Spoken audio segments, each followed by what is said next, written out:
Facebook ভিডিওতে view হয় না, কেন হয় না? ফেসবুক আপনার ভিডিও নতুন নতুন দর্শকের কাছে পৌঁছায় না। তাহলে কেন নতুন নতুন দর্শকের কাছে আপনার ভিডিও পৌঁছায় না? এর কারণ হচ্ছে আপনার নিজের ভিডিও আপনি নিজে দেখেন। কি বিশ্বাস হচ্ছে না?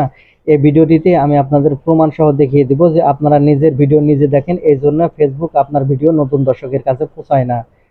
ফেসবুক যখন দেখে যে আপনার নিজের ভিডিও নিজে দেখতেছেন, সেক্ষেত্রে আপনার ভিডিও আর নতুন নতুন দর্শকের কাছে পৌঁছায় না। এর প্রমাণ দেখানোর জন্য আমি দেখতে পাচ্ছেন এখানে আমার ফেসবুক অ্যাপ্লিকেশনটা ওপেন করে নিচ্ছি। আমি আপনাদের প্রমাণ দেখাবো যে আপনারা কিভাবে আপনাদের নিজের ভিডিও নিজে দেখেন। দেখতে পাচ্ছেন এখানে আমার ফেসবুক অ্যাপ্লিকেশন ওপেন করে নিয়েছি। তারপর এখান থেকে আমি আমার প্রোফাইলটি ওপেন করে নিলাম। প্রোফাইল ওপেন করে নেওয়ার পর এখান থেকে আমার ভিডিও সেকশনে চলে আসতেছি।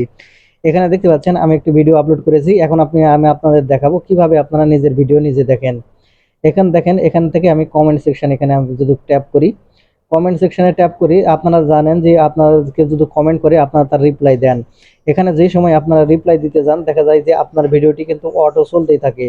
আর যখন অটো চলতে থাকে 3 সেকেন্ড পার হলে সে একটি ভিউ কাউন্ট হয়। যখন দেখা যায় যে আপনার ভিডিওগুলো অটো চলতেছে আর আপনি বারবার কমেন্টে রিপ্লাই দিচ্ছেন আর আপনার ভিডিওটি অটো চলতেছে, এখানে অটো ভিউ কাউন্ট হচ্ছে, এক্ষেত্রে ফেসবুক ধরে নেয় যে আপনার ভিডিও আপনি নিজে বারবার দেখতেছেন, সেই জন্য আপনাদের ভিউ ডাউন করে দেওয়া হয়।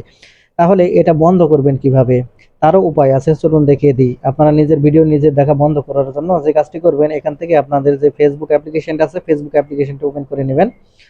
ফেসবুক অ্যাপ্লিকেশন ওপেন করে নিলে এখান থেকে আপনারা যে প্রোফাইল আইকন দেখতে পাবেন বা এখানে থ্রি লাইন অপশন পাবেন, এই থ্রি লাইন অপশনে ক্লিক করলেই এখানে আপনারা সেটিংস অপশন পেয়ে যাবেন। আমি দেখিয়ে দিচ্ছি, আপনারা এখন এই সেটিংস অপশনের উপর ক্লিক করবেন। সেটিংস অপশনের উপর ক্লিক করলে এরকম ইন্টারফেসে নিয়ে আসবে। এখান থেকে আপনারা একটু স্ক্রল করে নিয়ে চলে আসলে এখানে আপনারা মিডিয়া নামের একটি অপশন পাবেন। আমি এখান থেকে মার্ক করে দেখিয়ে দিচ্ছি, আপনারা এখন এই মিডিয়া অপশনের উপর ক্লিক করবেন। আমি এই মিডিয়া অপশনের উপর ক্লিক করলে এখানে আপনারা এরকম ইন্টারফেসে নিয়ে আসবে। এখানে আপনারা দেখতে পাবেন অটো প্লে নামের একটি অপশন। এখন এই অটো প্লে আন্ডারে 3টি অপশন এখানে দেখতে পাচ্ছেন।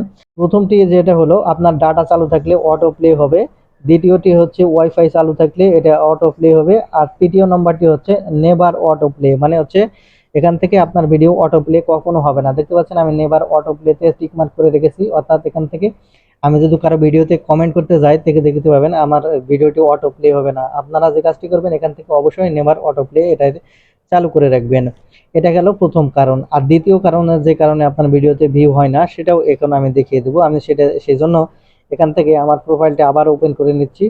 ওপেন করে নেওয়ার পর আমি এখানে ভিডিও সেকশনে আবার চলে আসলাম। তো আপনারা যে কাজটি করেন এখানে দেখা যায় যে এই কমেন্ট করা, আপনারা দেখা যাচ্ছে ভিডিও না দেখেই আপনাকে অনেকেই কমেন্ট করে।